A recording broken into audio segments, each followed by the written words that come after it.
नमस्कार साथियों, हमारे साथ युवा साथी हैं जो कि युवाओं की समस्याओं को लेके, युवाओं के क्रियाकलाप को लेके और समाज में एक व्यापक परिवर्तन करने के लिए आपने अपने जन्म स्थान राजगढ़ से पदयात्रा शुरू की है। राजगढ़ से गुना, शिवपुरी होते हुए आज हमारे बीच ग्वालियर में हैं। संजय जी, आप अपना पूरा परिचय दीजिए। मैं राजगढ़ ज़िला ब्यावरा का रहने वाला हूँ और मेरा नाम संजय शर्मा है। पिताजी का नाम पीएल शर्मा है, माँ का नाम कृष्णा शर्मा है और भैया का नाम राजेंद्र शर्मा। और वहीं मैं बिजनेस करता हूँ।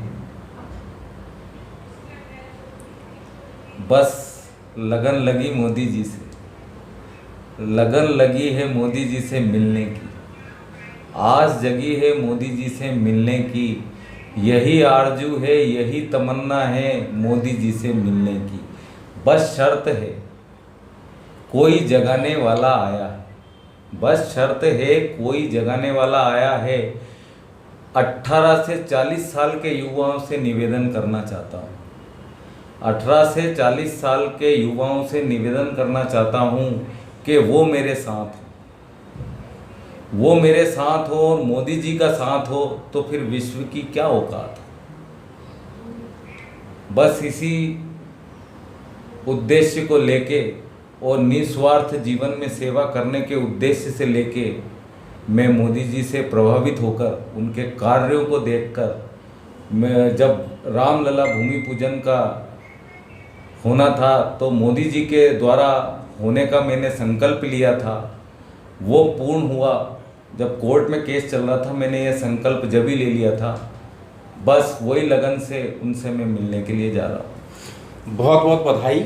और आज आप हमारे जो पीटीवी के कार्यक्रम में शामिल हुए और हम ये चाहते हैं कि आपने जो युवाओं के लिए एक बीड़ा उठाया है, प्रकृति के लिए एक बीड़ा उठाया है, मानवता के लिए कुछ अच्छे कार्यों का उद्देश्य लेके आप जो सामाजिक कार्य और सामाजिक क्षेत्र में पदार्पण कर रहे हैं, हमारी बहुत बहुत शुभकामनाएं हैं। धन्यवाद। अच्छा, आप ये बताइए आपके कौन कौन से उद्देश्य हैं जिनको लेके आप है ना समाज में कुछ अच्छा करना चाह रहे हैं, तो अपने उन उद्देश्यों के बारे में बताइए ताकि हमारे दर्शकों को पता चले। उद्देश्य तो ये है कि एक तो प्रकृति को संभाल के चलें और हर व्यक्ति 2-2, 4-4 पौधे लगाए जिससे प्रकृति का वातावरण सही बने। एक मैं पैदल पैदल चलता आ रहा हूँ, रास्ते में 350 किलोमीटर चल चुका हूँ। मैं देखता हूँ कि लोकल वासी जो हैं वो अपनी, जिसे हम माता कहते हैं, गाय माता कहते हैं, उनको तो वो अपनी जानवरों को तो वो चरा ले जाते हैं और कुछ जो बेचारे आवारा जो बैठे रहते हैं सड़कों पे उनको छोड़ जाते हैं। तो मेरा उनसे ये निवेदन है कि इतना तो कर्म कर लो, इतना तो धर्म कर लो, जिसे हम माता कहते हैं उसको मरने के लिए क्यों छोड़ते हैं। बस इतना धर्म कर लो, कर्म कर लो कि थोड़ा उनको भी उठा दो तो उनकी जान बच जाए। और मैं तो मोदी जी से एक निवेदन करना चाहता हूँ, एक ज़माने में रेडियो का लाइसेंस हुआ करता था, शायद होता था रेडियो का लाइसेंस, तो जो किसान इनको पालता है, जब तक आप ऐसे नियम नहीं बनाओगे कि उन पे शुल्क लगे या कुछ लगे तो वो फिर छोड़ेगा क्यों। जब अपन पूरा देश गाय को माता मानता है तो फिर उसका धर्म भी निभाना चाहिए। बहुत सही आपने जो कहा, हमारे दर्शक भी इससे प्रेरित होंगे और ये संकल्प लेंगे कि जो जीव है उसके संरक्षण के लिए हम लोग भी अपनी सेवाएं दें।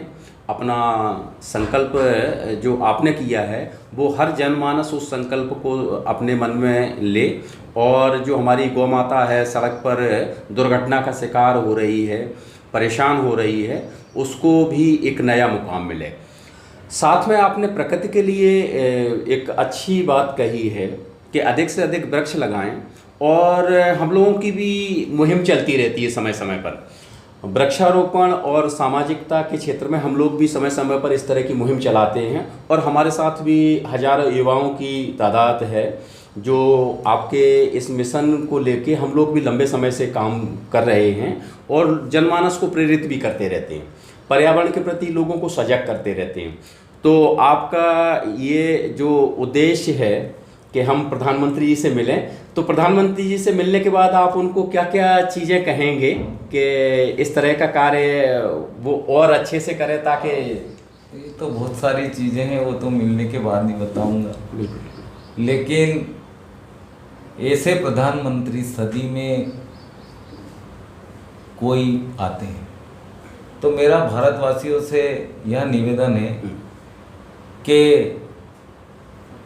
उनको फुल सपोर्ट करें और जो युवा वर्ग है 18 से 40 साल का, अगर ये फुल सपोर्ट करे तो मेरे ख्याल से देश में चुनाव की ज़रूरत ही नहीं। बहुत सही, क्योंकि एक पीढ़ी तो खप चुकी हमारी और कितनी पीढ़ी खपाएंगे।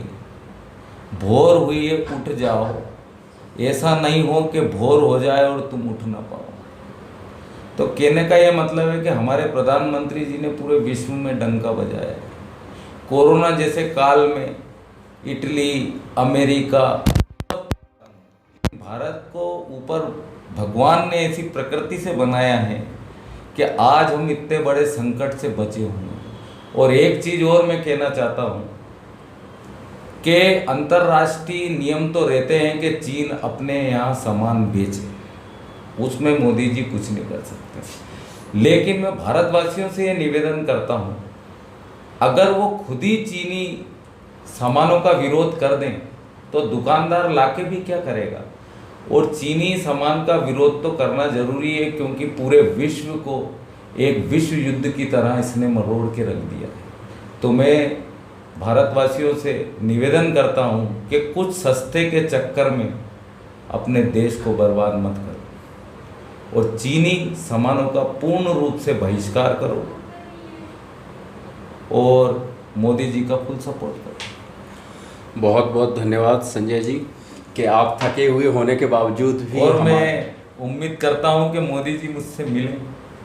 बिल्कुल, यही हमारी भी शुभकामनाएं हैं कि आप जिन उद्देश्य को लेके हमारे देश के यशस्वी प्रधानमंत्री से मिलने जा रहे हैं, आपका उद्देश्य सफल हो और युवाओं की जो बात आप उनसे कहने जा रहे हैं उस जगह आप पूर्ण रूप से सफल हों। एक बात और कहना चाहता हूँ। बिल्कुल, बड़े बड़े उद्योगपति हैं, टाटा हैं, बिरला हैं, अंबानी हैं, अडानी हैं, मेरे हिसाब से चंदा नहीं देना चाहिए,